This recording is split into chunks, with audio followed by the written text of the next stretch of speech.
Привет, хора!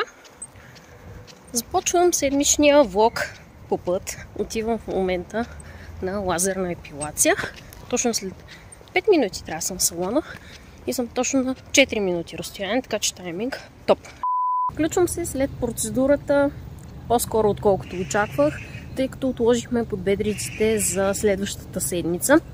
Понеже съм много несъобразителна, въобще не загрях, че използвайки автобронзант, ще си прецакам възможността да отида на лазер, тъй като лазера, не знам дали сте запознати, но хваща пигмент. А съответно автобронзант е пигмент, така че все още имам някакъв минимално остатъчен пигмент, който трябва да го премахна и тогава вече да пробваме да правим процедура. Затова сега се отдавам на една седмица ексфолиране на крака и след това вече ще направя процедурата, която е на подбедрици. Иначе останалите минаха супер бързо. Резултат вече имам много добър, защото съм на 6-та процедура и нещата се движат много добре. Резултатите са наистина страхотни. Просто растежа специално на краката е много намален. Косъмчета са уредели и положението е чудесно. За сметка на това на друго място ходя за подмишници, където сега ще правя 7-ма. Там резултатите не са чак толкова задоволителни. Пак са много задоволителни на фона на това, което беше. Но, какво да ви кажа? Там ще отнеме доста повече време и тъй като процедурите ми свършват и тъй като мястото не ми е удобно, ще го сменя с това, на което ходя сега. Но вече на края на целия цикъл на преминаване на нещата ще ви споделя дали съм доволна и ако ще ви препоръчам студиото, ако не, няма да ви го препоръчам. И така, да. И сега си тръгвам. Имаме една среща и ще отида до мола, защото там ми е срещата. Може би сега е добрия вариант да ви споделя и всъщност защо не може да се прави процедура, когато имате пигментация. Ако имате пигментни петна, вие просто горите здрава кожа, която има петна и съответно вече това става голям проблем, тъй като можете да получите много сериозно изгаряне, което не ви го препоръчвам, няма смисъл да си изгаряте кожата, за няма нищо, така че заради това няма да правим сега процедура, а ще изчакаме, за да не създадем по-големи проблеми, защото при някои дами дори се образуват мехури, които след това изискват много време за третиране и по-добре да не си причиняваме неудобство и дискомфорт заради една седмица забавяне.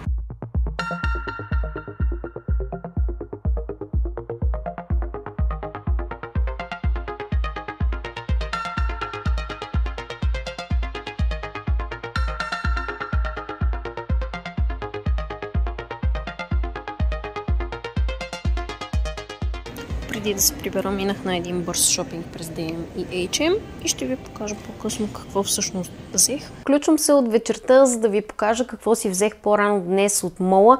Минах през DM, защото трябваше да взема едни неща на майка ми, които тя не може да ги намери в нейния DM.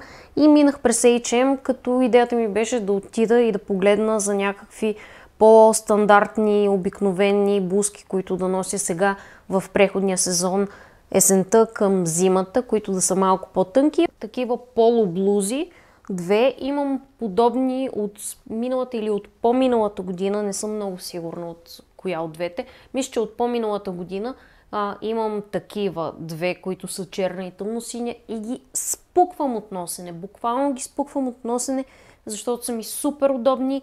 Мога да ги комбинирам с абсолютно всичко в гардероба и заради това просто като видях, че тази година ги предлагат, директно се снабдих с една бяла и с една цвят.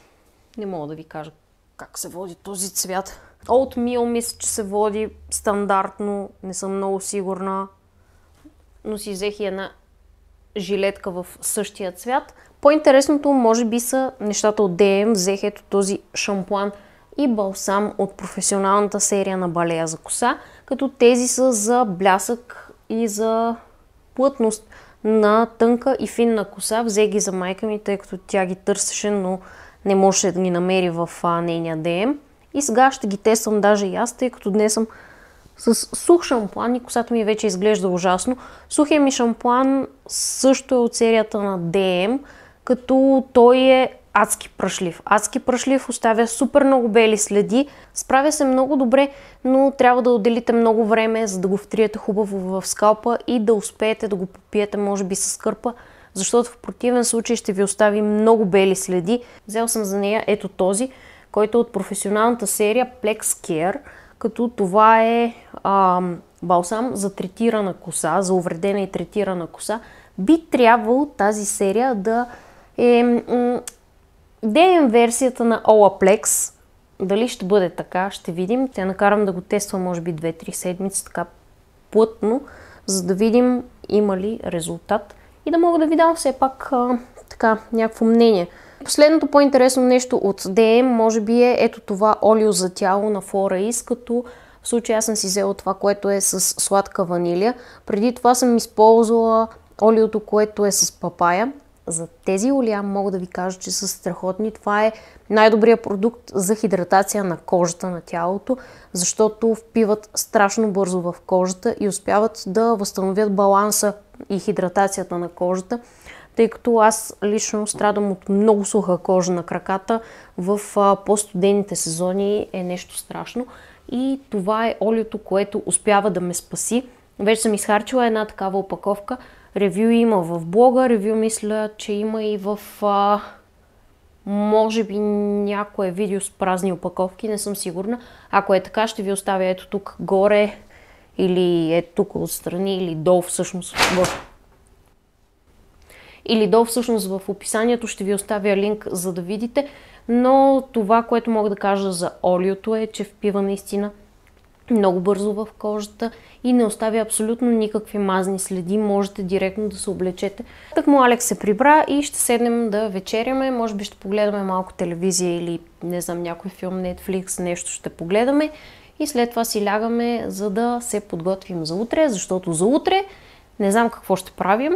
Ще го измислим на момента, но аз имам страшно много работа да върша утре, чисто работно. И може би вечерта нещо ще измислим по-интересно или някъде там през деня ще намерим 1-2 часа да се позабавляваме. Да, това е за днес. Чао! Привет хора, от петък след обяд отивам в момента до Еконта да си взема една пратка. Избирах си парфюм за есента и понеже не мога да си намеря точния, в смисъл аз знам кой е аромата, който искам, но за съжаление самия аромат не издържа много добре, не се представя много добре върху кожата ми. Попитах в една от групите за парфюми за мнение за имитация на този аромат. Една жена ми предложи отливка от много сходен аромат и сега ще отида да я взема, за да видя дали ще ми хареса. И виждате, малко спортно облечена съм, защото веднага след това заминаваме към Витоша, за да се разходи малко. Ще си направим една кратка разходка, не кой знае какво. Тръгваме, след малко ще се включа. Идеален ъгъл. Тъкмо си взех пратката и в момента се опитвам да я разопаковам. Защото е много добре опакована, поне знам със сигурност, че нищо не се е разтекло. Но и на мен самата ми е малко трудно да го отворя това нещо. Той е тестер тип спринцовка. Е така изглежда. Това не са наркотици. Това е... всъщност това е имитация на By the Fireplace. Такова нещо как се тества. Ще ви сменя ъгъла. Да виждате и Алекс. Оп! Алекс не се вижда. Абе, топ сме. Е, там се виждаш някъде. О, майко! Да, това мирише точно на... Да, яко е. Мега имитацийка.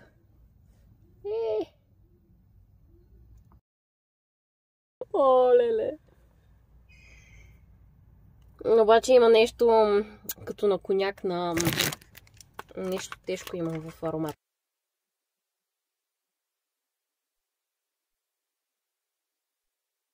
Началната ни точка, хижа Планинец. В момента е около 4:30 и ще си направим една много кратка разходка. Може би ще отидем до хижа Септември и до хижа Балканите. Не съм много сигурна дали ще стигнем до последната, но общо взето ще се опитаме да се понасладим на хубавото време, на хубавата природа, защото все пак във Витоша започна златната есен. Между другото, вижте какво ще правим с Алекс. Само да те фокусирам. Тестове. Така, къде съм аз? Тук съм аз. Да, ще тестваме телефони. Общо взето, заради това направихме разходката, за да може Алекс да тества 2 телефона. Какви са телефоните? Xiaomi 13 Pro и 13 Ultra. 13 Pro и 13 Ultra Xiaomi.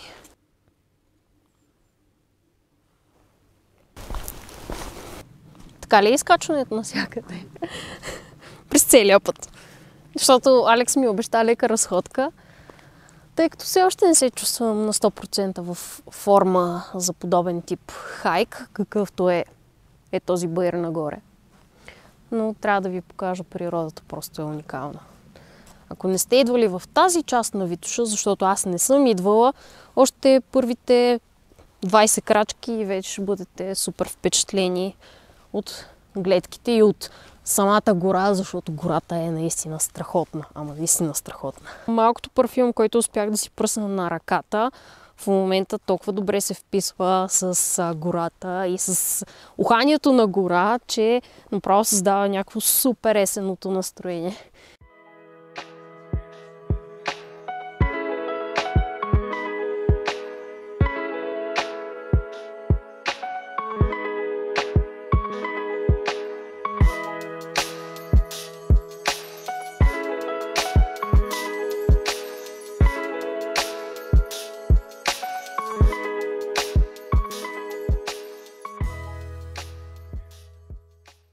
Един стълб.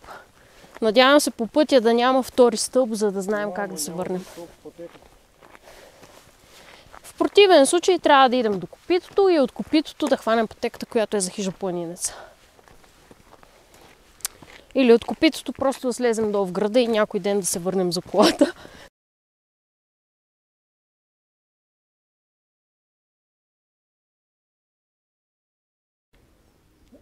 Ето това е табелата за хижа Септември. Тръгваме от тук към хижа Момина скала и после ще направим кръгов маршрут към хижа Септември и се връщаме на Планинец. Като горе-долу цялото това нещо, отиване с завръщане, може би ще стане разходка около 8 км. 2 км до момента. 2 са при тебе. При мен са 3300, но аз си пуснах по-рано часовника, така че може би оттам идва разликата. А и от засичането на GPS-а, но това после вече ние ще си го сравняваме за съвсем различни видеа, които можете да ги видите на Алекс канала. Линк долу в описанието. Общо взето, аз докато ви кажа къде сме тръгнали, ние стигнахме буквално за 50 метра и излезе табелата, която е за хижа Момина скала. Има някакъв път, който води от Момина скала директно към Планинец, но може би все пак ще запазим оригиналния маршрут през хижа Септември, за да си разнообразим и да бъде по-готино. А сега ще отидем, там има една много готина полянка, към която аз съм се насочила. Да седнем, да пием един топъл чай, защото съм си направила домашен чай от билките, които видяхте в предния влог. Добавила съм и домашен мед, истински хубав домашен мед. А цялото е една страхотна голяма поляна, на която има масички, има пейки. И да, тук събота и неделя едва ли ще си намерите каквото и да било място. Може би ще идем да видим и какво предлагат като храна и напитки, тъй като на септември аз лично предполагам, понеже е петък след обяд, че ще бъде пълно с хора и няма да може да си намерим място.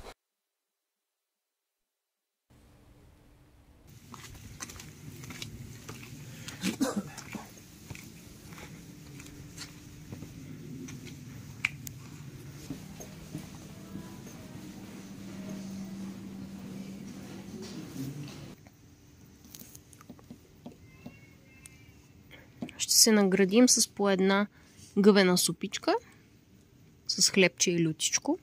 При теб ръцета. Сучица.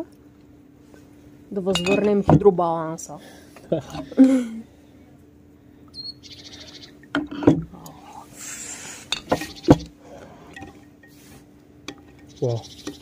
Човек, аз като готвя гъбена супа вкъщи, правя я по топ рецептата и никога не мириш по този начин. Може би трябва да си взем такива купички, за да мога да мириш по този начин. Едно от нещата е купичката със сигурност. Друго нещо е колко дълго време е готвена. Че сигурно е готвена в някакъв вид биовеич. Другото нещо. Знаеш откъде са гъбите? Знам, ама с свежи поправки. Да? Разликата. А поправките знаеш откъде са? От планината. Това е с мащерка. Свежа мащерка. Да. Много е добро. Жестоко е.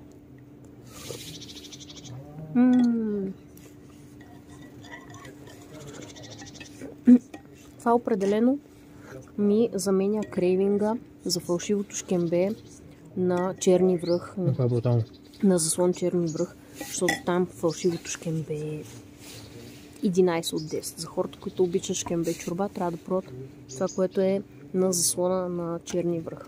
Жестоко е. Не знам дали ще успеете да видите залеза, обаче е жесток. От тук започнахме и тук приключваме за днес. Хижа Планинец. Е така изглежда зад мен. Всъщност, ето ви, има детски парк, където можете да се забавлявате с малки деца, очевидно. И съответно и къде да хапнете, вътре изглежда много, много уютно и много готино. До тук се стига доста лесно. Горе-долу е около 1 км този по-тесния път, и иначе другото си е шедно.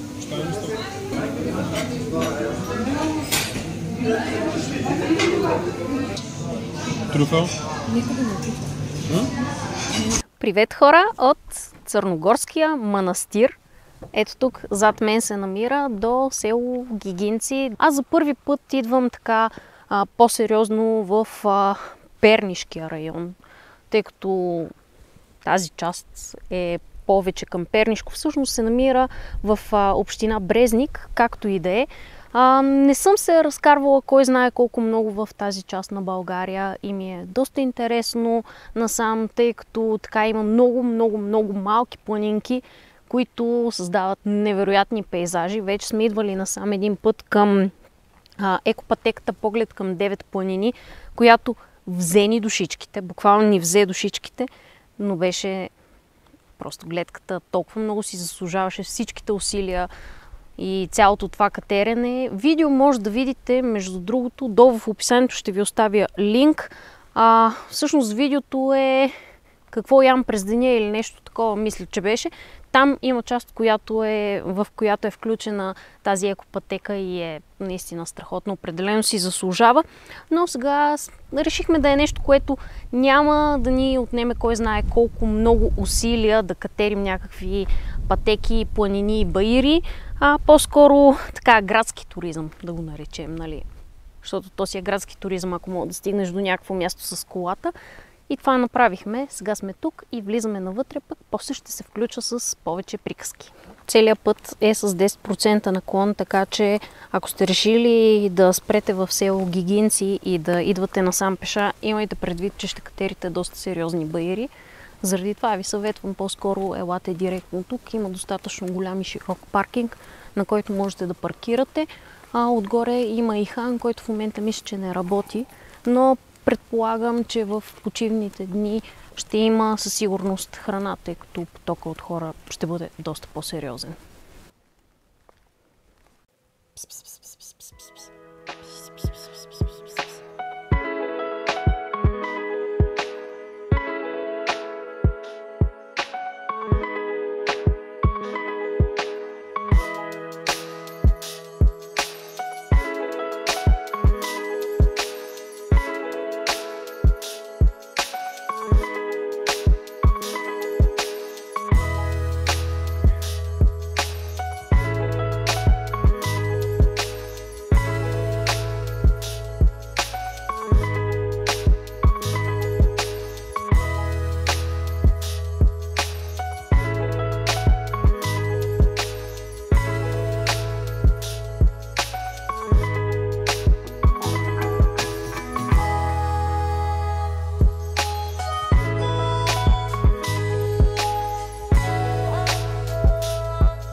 Здравей!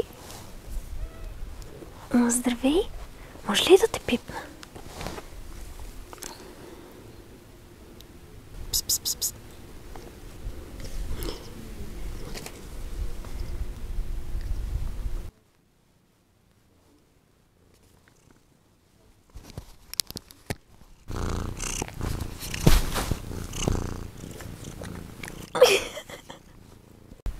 Оборудвах се с котка.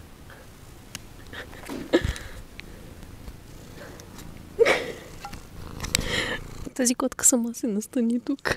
Аз просто клекнах да я погаля и вече съм нейна собственост. Вижте какво става.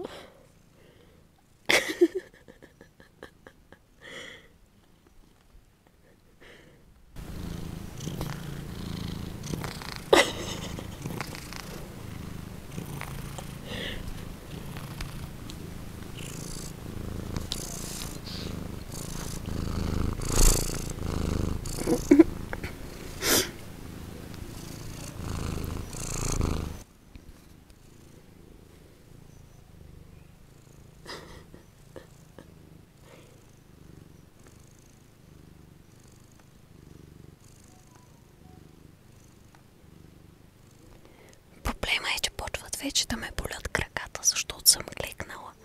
Но тя легна. И сега няма измъкване. Буквално няма измъкване. Хора, когато попаднете в такава ситуация, че сте клекнали и котката просто сяда във вас, какво правим, за да се измъкнем от тази ситуация? Не разбирам. Трябва някой да ме спаси. Котката буквално легна. Вижте.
Разгледахме манастира и сега се отправяме обратно към София. За манастира мога да кажа, че е страшно красив. Определено си заслужава да дойдете. Много е спокойно. Ако имате време през седмицата да минете, със сигурност няма да е толкова натоварено и ще бъде достатъчно спокойно, че да можете да го разгледате. Поддържано е мястото, много е поддържано, чистичко е. Има тоалетна, това мога да ви информирам, че има тоалетна, която е чиста, поддържана, има вода и мисля, че най-вероятно през уикендите, през петък, събота и неделя е много вероятно, ето тук горе, където е ханът, да работи. В противен случай, доколкото видях, понеже имаше една голяма група хора от София, най-вероятно така успяха в манастирската магерница да ги нахранят. Ние не сме питали за храна, защото така или иначе не бяхме гладни, но предполагам, че все ще има с какво да ви нагостят. Това е от тук. Сега ще се опитаме да хванем малко по-надолу. Имаше една отбивка, на която имаше невероятна гледка към Перник и към тази част. Тя се пада. На нас какво ще ни се пада? Северо-западната част от към Перник и ще се опитаме, може би, оттам да хванем малко залез, защото ще бъде готино.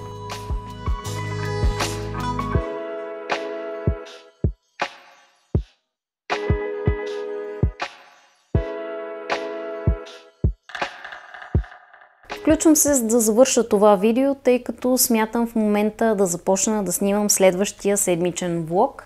За вчера прибрахме се от Църногорския манастир, който пак казвам, че беше много готин и определено си заслужава да го посетите, но вечерта се прибрахме и отидохме към центъра, тъй като Алекс имаше да снима сравнение на два смартфона. Видео може да видите в неговия канал и искаше да снима по-тъмно, защото трябваше все пак да направи някакви семпли на камерите.